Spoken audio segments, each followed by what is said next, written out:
धन प्राप्ति के मार्ग में आ रही बाधाओं को खत्म करने के लिए इन वास्तु टिप्स को आप लोग जरूर आजमा कर देखें। नमस्कार दोस्तों, स्वागत है आपका हमारे चैनल में।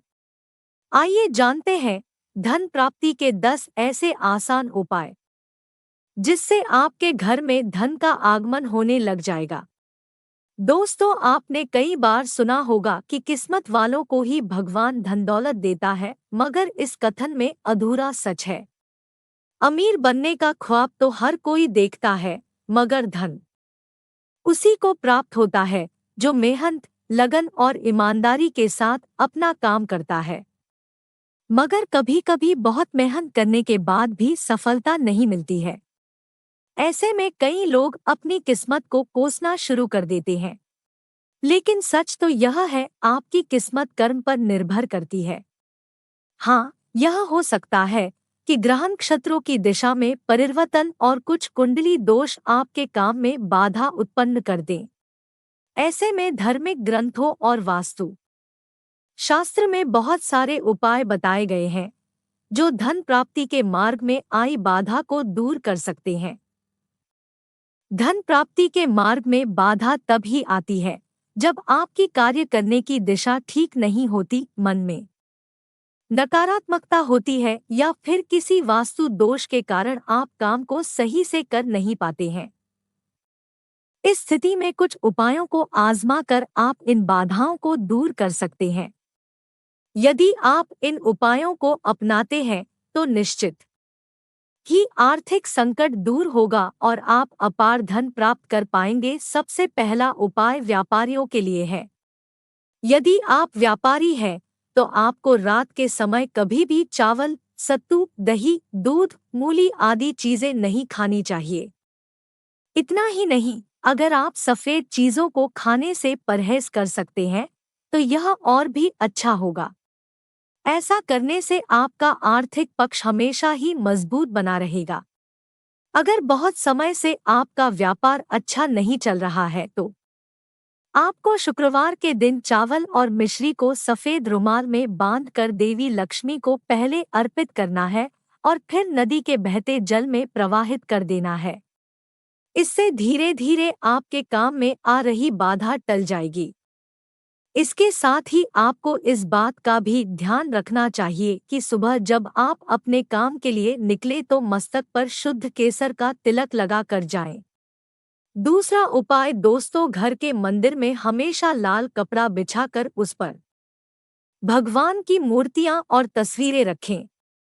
इसी तरह अपनी तिजोरी में भी लाल कपड़ा बिछाएं और उसमें पैसे और जेवर रखें। इतना ही नहीं, नियम से सुबह और शाम मंदिर में आरती करें और अगरबत्ती दिखाएं। मंदिर के साथ साथ तुलसी के पौधे पर रोजाना घी का दीपक जलाएं। इससे घर में माता लक्ष्मी का प्रवेश होता है।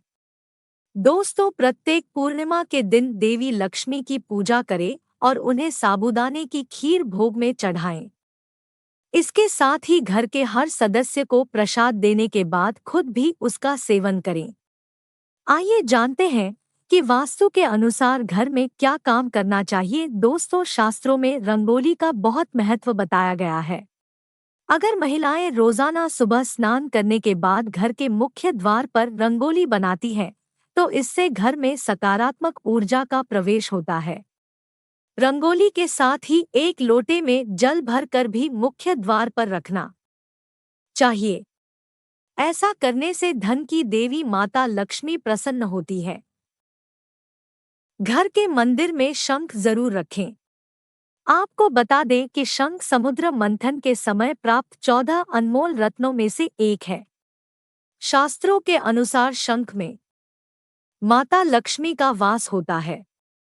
घर में दक्षिणावर्ती शंख रखना चाहिए और हर शुक्रवार को भगवान विष्णु का इस शंख में जल भरकर अभिषेक करना चाहिए।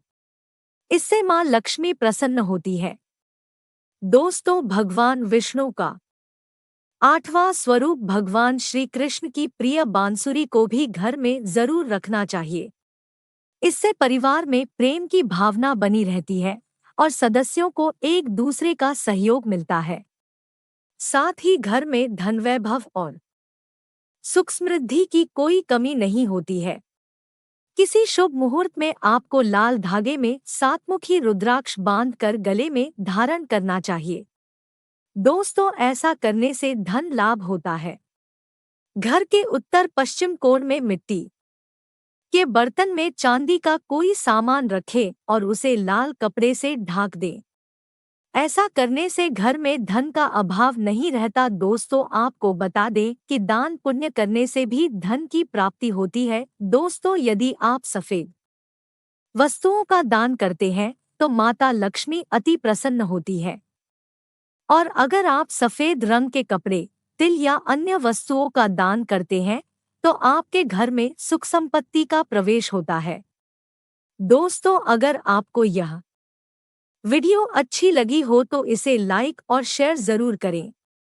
इसी तरह की और भी वीडियो की जानकारी पाने के लिए जुड़े रहें हमारे चैनल के साथ। और अगर आपने अभी तक हमारे चैनल को सब्सक्राइब नहीं किया है तो चैनल को सब्सक्राइब भी कर ले। फिर मिलेंगे नए विषय के साथ, तब तक के लिए धन्यवाद।